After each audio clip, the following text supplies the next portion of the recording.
Salut à toi Maker. Pour cette deuxième vidéo, je vais te montrer comment monter le bloc-notes. Donc voici le bloc-notes. Il y a 4 étapes. La première étape, c'est la personnalisation. Donc là, c'est plutôt à toi de voir comment tu souhaites le personnaliser, si tu souhaites écrire, dessiner dessus, le peindre. Voilà, à toi de choisir. C'est du bois assez simple hein, sur lequel tu peux t'amuser, t'éclater.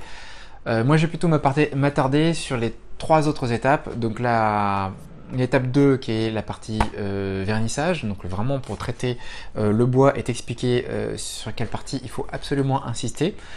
Deuxième étape, c'est la partie système anneau, donc celle-ci.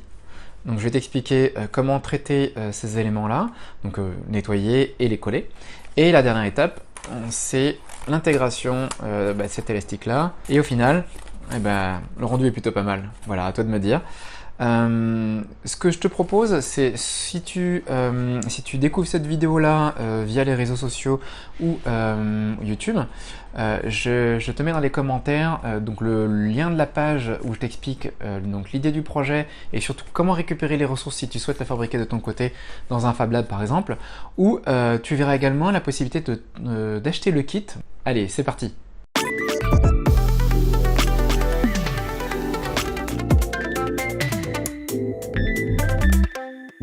Donc nous voilà devant les éléments qui vont te servir à fabriquer un bloc-notes.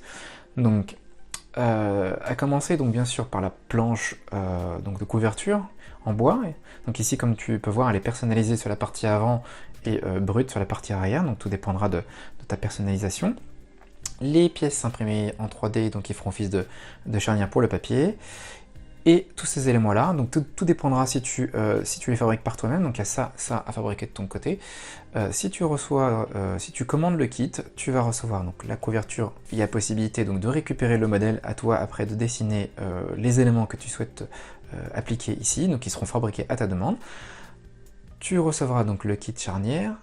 À l'intérieur aussi du coffret, tu recevras donc ce sachet avec l'élastique pour venir fermer le bloc-notes, du fil noir, une aiguille et une colle. À ça, il faudra compléter un vernis ou une huile de protection pour protéger le bois, donc le pinceau pour l'appliquer, et un petit cutter pour ébavurer donc les pièces qui ont été imprimées en 3D. Très bien, donc passons maintenant à la partie application de huile de protection. Donc avec un pinceau. Voilà, rien de compliqué, mais j'attire ton attention sur un point particulier. Et on voit très bien là, quand on applique sur la partie charnière, on voit que des gouttes viennent s'agglomérer à l'intérieur. Alors moi la technique que j'ai, et que je vous recommande tous, c'est voilà, d'imbiber un petit peu l'huile au niveau du pinceau là, et de tapoter. Donc là j'en ai un petit peu trop sur le pinceau et je tapote. Et l'objectif c'est de faire absorber le bois, et en particulier sur les extrémités, faire absorber le bois de cette huile.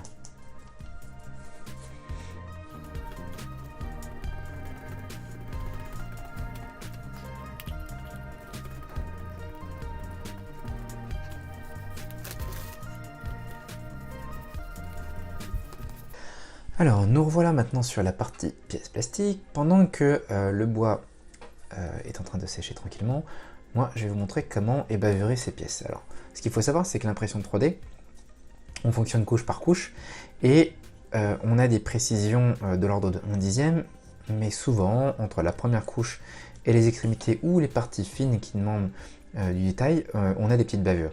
Un petit coup de cutter, on peut très facilement donc nettoyer le tout. Je vais vous montrer en détail les parties très importantes qui doivent être traitées pour faire en sorte que le mécanisme fonctionne bien. Ce qu'il faut savoir, c'est que le bloc-notes, la partie visible, c'est cette partie-là. Cette partie qui est visible, en fait, si on fait du nettoyage là c'est purement esthétique. Ce qui est très important, c'est plutôt les parties intérieures et en l'occurrence ces éléments-là. Donc ça et cette partie-là. Les mécanismes de fonctionnement, c'est ces encoches. Hop, si je monte sur le côté, voilà ce que ça donne. Et ces petites encoches. C'est-à-dire que quand on va placer les éléments comme ça à l'intérieur, ces éléments de verrouillage qui vont venir ici vont venir via ces 2 crochets là coincer l'anneau qui sera là. fait, il n'y a pas besoin vraiment d'être précis, il faut juste être large pour que ce petit guidage peut passer à travers de ces trous. Donc là, je vais vous montrer comment je fais.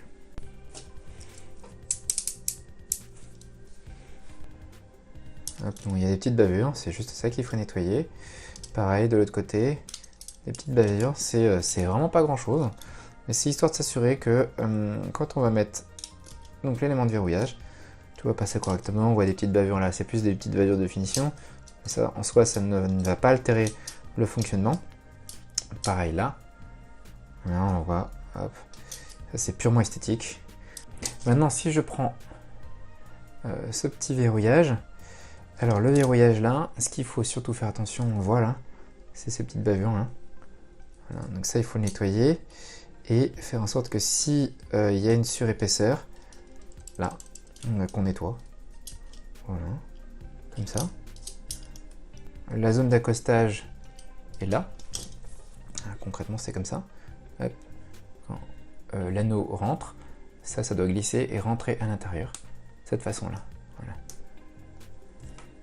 Donc il faut juste s'assurer que là, on est bien propre, quitte à gratter un petit peu. Voilà.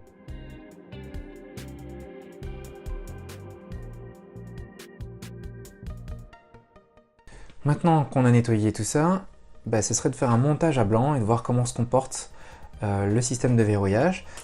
Ce qu'il faut s'assurer, donc, comme je l'ai expliqué, avoir les ergots donc, sur le fond. Voilà. Donc on voit bien que là c'est glisse, que quand je déverrouille, l'accès des deux trous est ouvert, et quand je verrouille, on voit bien qu'une partie du cercle vient d'être fermée. On voit bien le système de verrouillage s'enclencher. Donc quand je mets l'anneau, voilà, on enclenche le système et l'anneau ne peut plus sortir. En termes de montage, hop, je redémonte le tout. En termes de montage sur le bloc-notes, ce qu'on va faire, c'est que toute cette partie-là va être collée dans le bois, d'où les cavités qui sont ici. Et une fois que tout est collé, ces pièces donc, de verrouillage vont se retrouver à l'intérieur, guidées par le logement et cet axe. Voilà, mais comme elles seront collées, elles ne pourront plus sortir par le bas. Donc c'est ce que je vais vous montrer tout de suite. Ce que je vais te montrer maintenant, c'est comment positionner l'élément principal qui va contenir tout le système de verrouillage et que je vais te montrer comment le fixer sur la couverture. Alors attention sur un truc, c'est que hop, quand tu vas le monter, il y a deux trous pour la partie élastique et rien du tout de ce côté-là. Donc ça veut dire que c'est la partie arrière du bloc-notes. Et c'est là où on va monter donc, le système de verrouillage. Alors pour ça, je vais avoir besoin d'une règle, de quoi mesurer, et d'un stylo pour marquer très légèrement la couverture. Alors ce qu'il faut faire, c'est déjà mesurer la hauteur. Donc là on est à 22,5. Ici notez la mi-distance. Alors moi je te conseille de le mettre à peu près là. 11,25. Et pareil là, ici, et on est à peu près approximatif, on n'a pas besoin d'être très précis. Pourquoi je fais ça? C'est parce qu'à un moment où je vais coller le tout, là j'ai ma petite marque ici, et mon petit trait, je vais coller tout ça, comme ça. Voilà. Donc ce qu'il faut faire, c'est que comme j'ai ma petite marque, là et là, je vais les aligner, et le bord de cette base, je vais l'aligner sur la partie droite de la charnière, donc comme ça, à peu près. Donc maintenant, ce qu'on va faire, on va monter la charnière, attention toujours au sens du système de verrouillage, donc toujours vers le fond, voilà. Je prends le premier, je prends le deuxième, je le positionne à l'intérieur, d'accord. Hop, où est-ce que j'ai mis ma marque? De ce côté-là, voilà. Je le positionne comme ça, voilà. Alors pour que ce soit plus sympa, moi ce que je fais, c'est que je vais mettre l'anneau comme ça, je verrouille, puis l'anneau de l'autre côté et je verrouille. L'intérêt c'est juste, voilà, il y a tout qui est maintenu, ça évite de tomber. Alors ce qu'on va faire maintenant, c'est on va impliquer de la colle dans ces espaces-là. Là, là, là et là. Alors attention, attention, attention, on n'a pas besoin de mettre des tonnes, vraiment quelques gouttes. Là je vais faire une vue vraiment zoomée pour que tu vois comment j'applique la colle. Comment ça fonctionne? En fait la colle fonctionne par capillarité, ça veut dire que qu'elle ruisselle autour des parois et qu'elle coule en se maintenant sur la paroi. Donc ce que je vais faire, c'est juste mettre une goutte là, une goutte ici, une goutte là. Donc tu vois, tu as une espèce de rainure.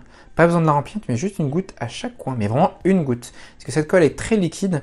Et si tu la mets donc à l'angle ici, quand on va la retourner, cette goutte va descendre et va se venir s'aplatir sur le bois et va faire en sorte que ça va tenir.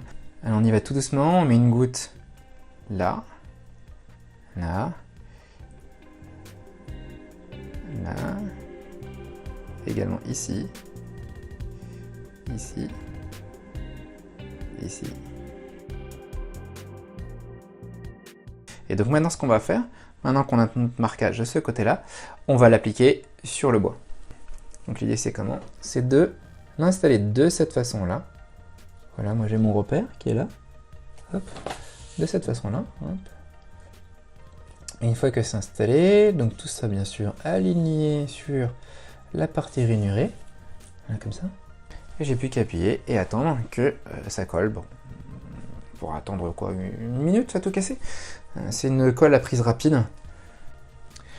Et voilà, donc on a fini le collage après quelques minutes de séchage de la colle. Voilà. Donc le tout tient correctement. Ce qu'il faut juste vérifier, c'est le système de verrouillage, qu'on puisse enlever les anneaux sans aucun problème, voir que les guidages fonctionnent correctement. Voilà.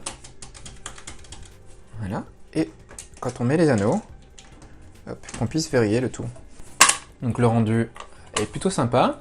Ce qu'on va faire maintenant, c'est intégrer l'élastique pour le maintien donc du bloc-notes fermé. Alors, avant de parler de la partie élastique, je voulais te dire juste deux mots. Pourquoi en fait j'ai utilisé ici l'impression 3D pour la charnière.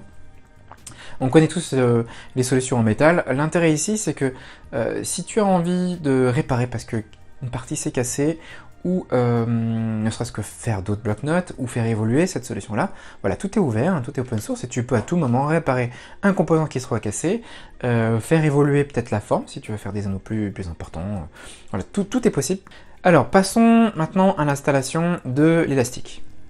Alors, pour la partie élastique, tu devrais avoir ça dans le kit, donc un petit sachet avec ce qu'il te faut à l'intérieur, donc un petit peu de fil noir, une aiguille et l'élastique en question. Alors comment ça fonctionne? Alors c'est simple, tu prends l'élastique, tu le places comme ça, donc, tout doit rentrer à l'intérieur, voilà.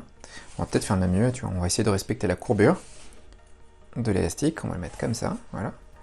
Il doit rentrer à l'intérieur, de l'autre côté, idem, hop, on le rentre, voilà. Et l'idée après c'est de faire une petite couture ici.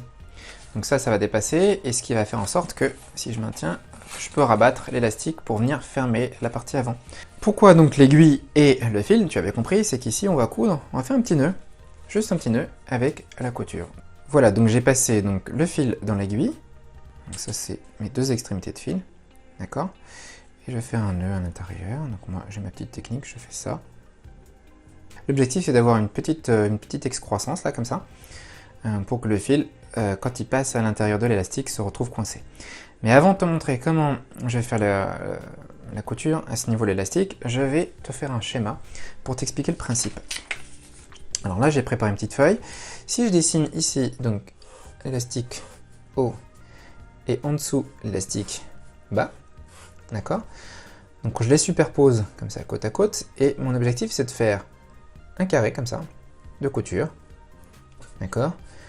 Et si on le souhaite, pourquoi pas une croix si on veut renforcer. Mais ce qui est très important, c'est surtout de faire des côtés et qu'on peut croiser si on le souhaite, ou il est également possible de faire un zigzag. Zigzag, c'est peut-être le plus simple. Première chose à faire, c'est je présente les deux extrémités de l'élastique. Bon là, si je les mets côte à côte, là, comme ça volontairement, on voit bien qu'on a une très grande longueur. Bon là, on n'a pas besoin peut-être d'avoir autant de longueur. Ce que je vais faire, c'est que je vais couper une petite partie, histoire d'avoir à peu près 1 à 2 fois la largeur de l'élastique, c'est-à-dire peut-être un peu moins, donc c'est-à-dire hop, couper ici. Donc je fais ça à vue d'œil. Là j'ai à peu près ça en trop.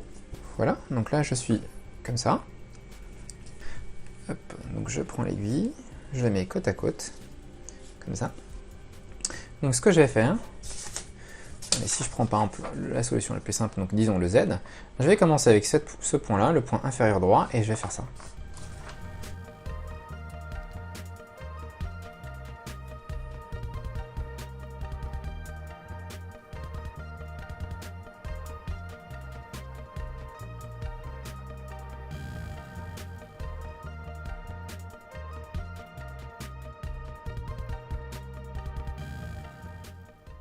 Voilà, maintenant que j'ai fait mon Z, qui est à peu près approximatif, hein, parce que là, manier la caméra, regarder à travers l'écran et faire la couture, pas simple. Mais ce qui est maintenant très important à retenir, c'est de faire le dernier petit nœud pour pas que toute cette couture se défait. Alors moi, la technique qu'une couturière expérimentée m'a conseillé, c'est de faire une boucle. Voilà, vous voyez, il faut que le fil passe comme ça. Donc on part de là à là ou l'inverse, après tout dépend où vous êtes, mais c'est de faire une petite boucle comme ça. On va faire une, deux, et avant de tirer complètement la dernière boucle, faites repasser ce fil dans la boucle, ça va faire un petit nœud en fait. Voilà, et une fois que vous avez fait ça, hop, et voilà, vous avez votre élastique qui est fermé.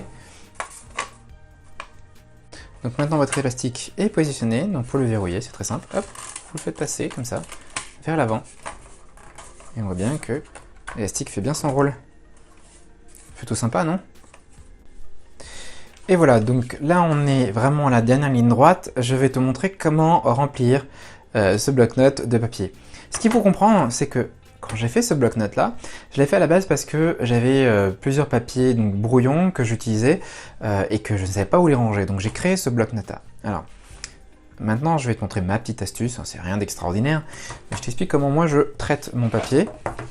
Alors, hop, donc j'ai une petite règle du papier brouillon que j'ai récupéré, donc qui est déjà imprimé d'un côté, et mon plan de travail pour couper avec un cutter sans abîmer ma table. Donc moi j'ai déjà fait ici les mesures de moitié de hauteur de page, voilà, comme ça. Une fois que j'ai fait ça, hop, je vais les couper en format, donc la moitié, des formats A5. Donc là, je fais ça.